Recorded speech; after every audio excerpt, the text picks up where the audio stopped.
হরির নাম কৃষ্ণ নাম শ্রবণে কেন আমার নয়নে জল বর্ষিত হয় না? পাশে ছিল নিত্যানন্দ। নিত্যানন্দকে ডেকে ডেকে বলছে, বাবা নিতাই রে, শ্রীবাস সঙ্গনে গিয়ে বসে বসে সবাই কাঁদে, কিন্তু হরির নামে কৃষ্ণ নামে কেন আমি কাঁদতে পারি না? নিত্যানন্দ জানে মায়ের অপরাধের কথা, কেমন করে বলবে মার অপরাধের কথা? মা যেই না বলছি, ওরে বাবা বল বল, বলে শ্রীবাস সঙ্গনে বসলে কেন হরির নামে আমি কাঁদতে পারি না? নিত্যানন্দ বলছে, মাগো কেমন করে কাঁদবি, তুমি যে বৈষ্ণব চরণে বড় অপরাধী। মা কোন বৈষ্ণব? মা কোন বৈষ্ণবের চরণে অপরাধ করিলেন? পরম বৈষ্ণব অদ্বৈত আচার্য। তিনি কি করিলেন? একদিন শ্রীবাস সঙ্গনে এসেছিলেন হরি নাম গাইতে গাইতে, কৃষ্ণ নাম গাইতে গাইতে। এবার মা কি করছে, যেই না অদ্বৈত প্রভুর বদনে কৃষ্ণ নাম শুনতে পেলেন, তিনি কি করিলেন? আজ অদ্বৈত প্রভুকে মনে মনে গালি দিতে লাগলেন। কি গালি? যে এমন বৈষ্ণব আমি চাই না, যে বৈষ্ণবের বদনে হরি কথা কৃষ্ণ কথা শ্রবণ করি ঘর চারা হয়ে যায়। মা কেন ভয় পাচ্ছে বাবা? যে আমার জ্যেষ্ঠ পুত্র, হ্যাঁ বিশ্বরূপ, হরি কথা কৃষ্ণ কথা শ্রবণ করে ঘর চারা হয়েছে, আবারও আমার গৃহে বৈষ্ণব, এবারও হরি কথা কৃষ্ণ কথা শ্রবণ করি যদি আমার বিশ্বম্বর নিমাই ঘর চারা হয়ে যায়, তাহলে কি দুঃখিনী মায়ের আর মা বলার কেউ থাকবে? ওই যে মা মনে মনে গালি দিয়েছি, ওই গালি অদ্বৈত প্রভু অন্তরে জানতে পেয়ে গৃহ ত্যাগ করে চলে গেলে। সেদিন হইতে মা হলেন বৈষ্ণব চরণে বড়ই অপরাধী। আজ মা অদ্বৈত প্রভুর চরণে অপরাধ করেছিল, আর নিত্যানন্দকে বলছে, ওরে বাবা এবার আমি বৈষ্ণব চরণ থেকে কেমন করে মুক্তি পাবো বল? এই বৈষ্ণব অপরাধ থেকে কেমন করে মুক্তি পাবো? নিত্যানন্দ বলছে, মাগো যদি তুমি বৈষ্ণব চরণের ধৌত জল পানি করতে পারো, তাহলে তুমি বৈষ্ণব অপরাধ থেকে মুক্তি পাবে। মা যদি কোনো বৈষ্ণবের চরণ তলে অঙ্গে মারতে পারো, তাহলে তুমি বৈষ্ণব চরণে আবার স্থান পেয়ে যাবে। এবার মা বলছে, নিতাই রে, এই নব বৃন্দাবনে বসে যারা হরি কথা কৃষ্ণ কথা সাধন করে তারা তো বৈষ্ণব। বাবা তুই তো বৈষ্ণব, দিবানিশি কৃষ্ণ নাম করিস, তাই তো বলছি রে বাবা, তুই দুঃখিনী মাকে তোর চরণের ধুলি দে, তোর চরণ ধুলি পেলেই আমি বৈষ্ণব অপরাধ থেকে মুক্তি পাবো। নিতাই গৌর হরি বল। তাই মা আজ নিতাইকে কি বলছে, তুই দে দে নিতাই, দে তোর চরণ ধুলি। নিতাই রে নিতাই দে দে চরণ,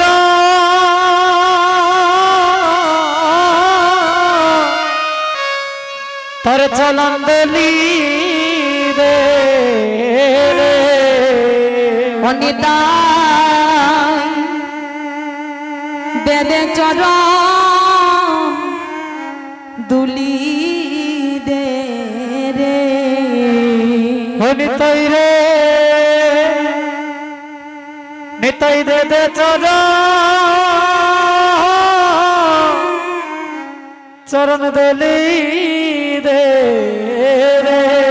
আমি বাবা পারে, হরি বল হরি বল। বাবা পারের সম্বল করি রে, দে দে নিতাই চরণ দুলি দে রে। ওই আমি বাবা পারে, সবাই মাকে ভক্তির চরণ ধুলি সকল করি। হরে দে দে নিতাই তোর চরণ ধুলি রে।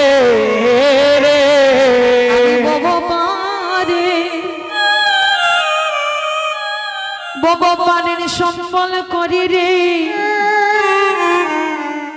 অনিতাই দে দে আমায় চরণ ধুলি দে রে। ওরে আমি বাবা পারে,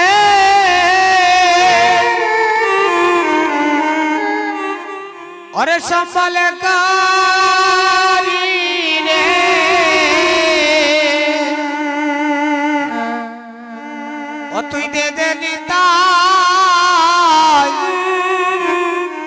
নিতাই চরণ দুলি দে রে ওই রে বাবা পারে নিতাই গুরু হরিব চরণ করি রে ওরে দে দে নিতাই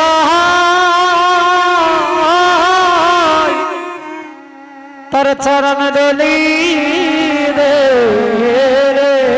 এবারে দে দে নিতাই চরণ ধুলি দে দে নিতাই চরণ দুলি সবাই একবারে মাতা বন্দে চরণ ধুলি সবাই মাকে বকতে চরণ দুলি ও সবাই মাকে বকতে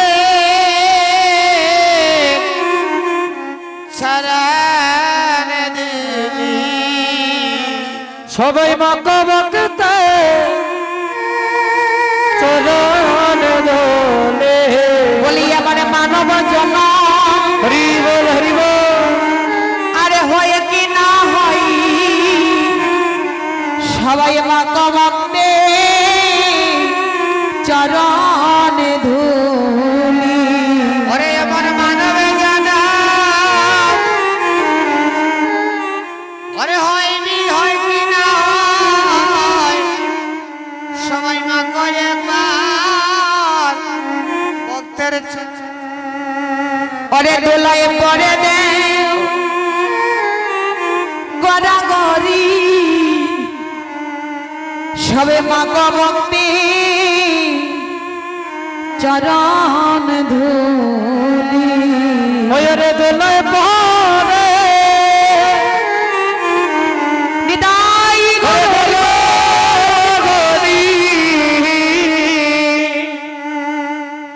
মাকে ভক্তে ভক্তের চরণ দলি এমন সাদের মানব জনম আরে হই কি না হই সবে মাগো ভক্তি চরণ ধুলি সাদের মানব জন হরে কি না আরে হরে মাকে ভক্ত ভক্তের চরণ দলি আরে দোলায় যাওয়া আজ গড়া গড়ি সবে মাগো ভক্তি চরণ ধুলি ওরে দোলায় পড়ে ওরে গড়া গড়ি ওরে মাকে ভক্তের চরণ এমন সাদের মানব জন আরে হয় কি না হই সবে মাগো ভক্তি চরণ দলি ওরে মনে সাদের মানব জন ওরে হয় কি না হয় ওরে মাকে ভক্তে চরণ দুলি সাদের মানব জন অজনময় কি না নিতাই গৌর হরি বল হরি বল সবে মাকে ভক্তে ভক্তের চরণ দোলে ও যে গুরাঙ্গ বলিয়া কাদের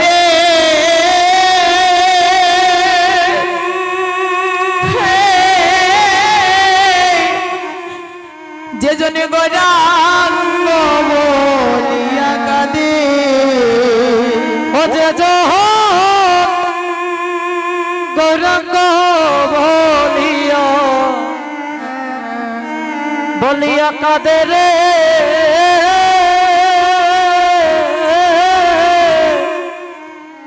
যে জন গৌরাঙ্গ বলিয়া কাঁদে হরি অন্তিম সময়ে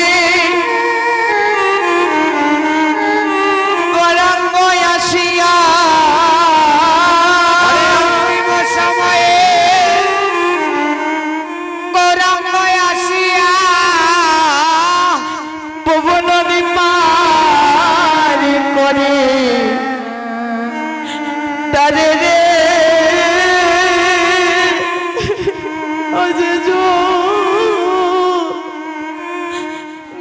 গৌরাঙ্গ বলিয়া কাঁদে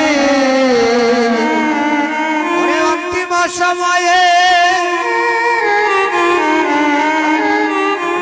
হরে গৌরাঙ্গ আসিয়া তারে ভবন দীপর করে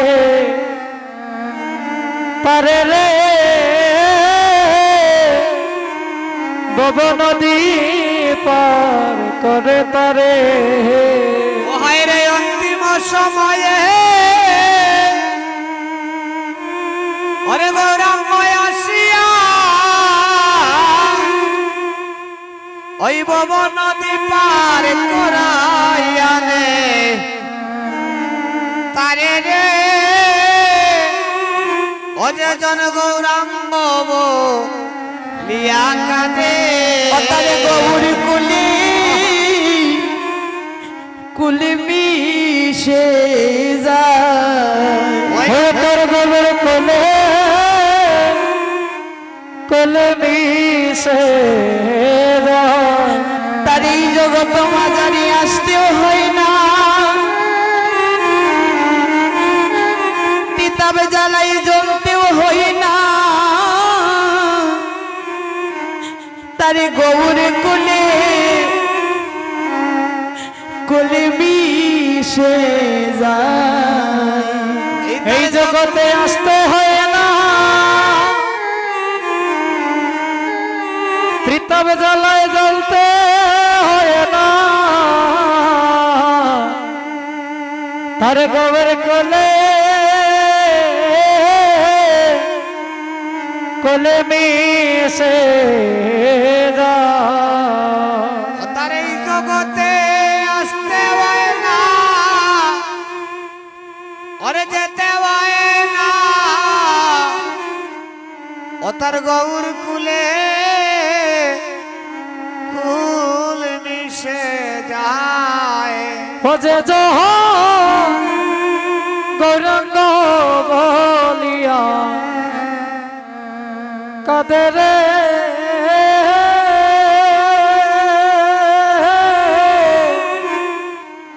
যে জন গৌরাঙ্গ বলিয়া কাঁদে ও যে জন গৌরাঙ্গ বলিয়া কাঁদে রে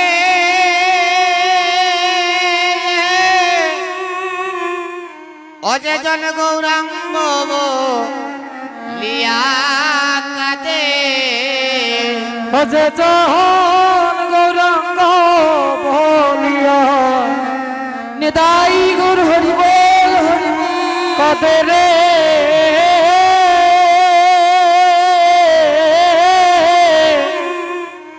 গৌরাঙ্গ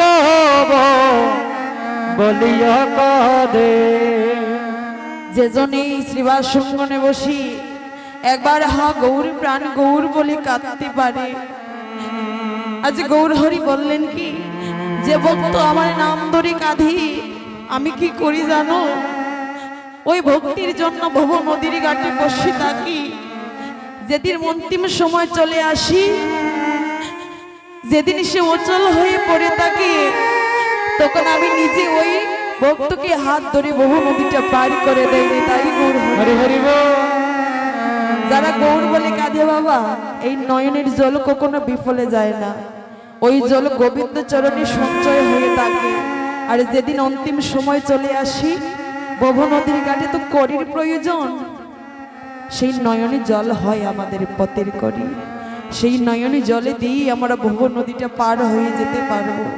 আজ গৌরহরি আসলেন কলির যুগে, ভক্তির দ্বারে দ্বারে এসি হাতে ধরে পায়ে ধরে কৃষ্ণ নাম হরির নাম দিচ্ছে। আজ কলিহত জীবের যে এই দুর্দশা, বদরে কৃষ্ণ নাম নেই, হরির নাম নেই, সাধন নেই, ভজন নেই, কৃষ্ণ নামে মতি নেই, কি হবে ওদের গতি? সেই চিন্তা করলেন অদ্বৈত প্রভু। তিনি কি করলেন? সুরধনী গঙ্গার ঘাটে বসে বসে চিন্তা করছেন যে কলির যুগে যে অবস্থা, যদি গৌর হরি না আসি এই কলিহত জীবকে উদ্ধার করা যাবে না। তাই তিনি কি করলেন? ওই সুরধনী গঙ্গার তীরে বসে বসে মনে মনে চিন্তা করলেন, অয়াসিয়া হরি হরি বল। অদ্বৈত